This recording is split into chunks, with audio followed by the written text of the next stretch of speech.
Hulagu खां ने बड़े लोग मरवाए थे, बड़े।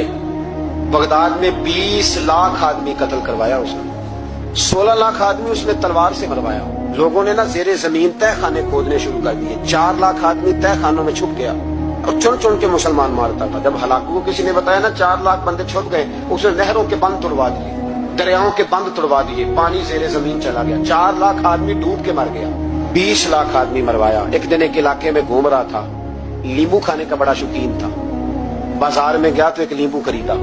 उसने देखा कि बाजार में बूढ़े बच्चे जवान खरीदारी कर रहे हैं, तो कहने लगा अभी भी इतने मुसलमान जिंदा है, बनाओ इनकी लाइनें, कत्ल करना है। 3 लाइनें बन गई, एक बूढ़ा आदमी भी लाइन में आ गया, नींबू खा रहा है, उसको हल्का हल्का चूसता है, घोड़े पे बैठा है, कत्ल करा रहा है लोगों को। एक बाबा जी पहली सफ में थे, जब पहली सफ कत्ल होने लगी, बाबा जी पिछली सफ में दौड़ के हो गए। हलाकू खां हंस रहा है उसको देख के। माज़अल्लाह, जब बंदा होता है ना किसी मनसब पे, फिर वो मजाक उड़ाता है दूसरों को। बाबा दूसरी सफ में आया तो हलाकू खां ने वो भी कत्ल कराई, तो बाबा दौड़ के तीसरी सफ में।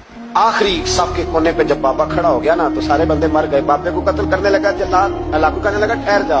कहने लगा बाबा तू तीसरी सफ में आया था, तेरा क्या ख्याल था, बच जाएगा? बाबा कहने लगा ख्याल नहीं, मेरा यकीन है कि मैं बच जाऊंगा। मेरा शर्त यह है कि यकीन हो अंदर, शर्त यह है कि हंस के कहने लगा हलाकू खां कैसे? तो बाबा कहने लगा अगर अल्लाह चाहे तो बच सकता हूँ, अगर अल्लाह चाहे तो मैं।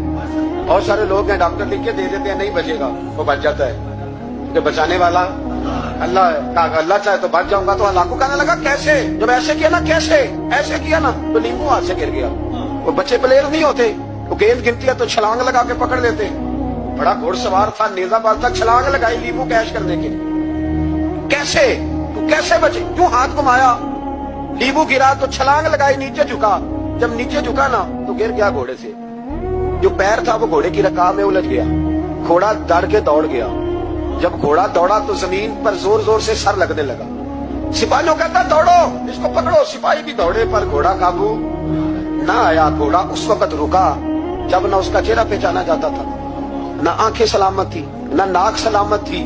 उसकी खोपड़ी सारी इस तरह चूर चूर हो गई जैसे किसी ने हथौड़े के साथ पीसी हो।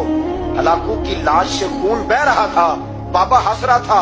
एक सिपाही कहने लगा बाबा तू क्यों? कहने लगे मैं अपने रब की कुदरतों पे मुस्कुरा रहा हूँ। कुल्लु मन अलैहा फान व जब का वजहु रब्बिका ज़ुल जलाले वल इकराम का मैंने इसे समझाया था कि बचाने वाला बचा लिया करता है।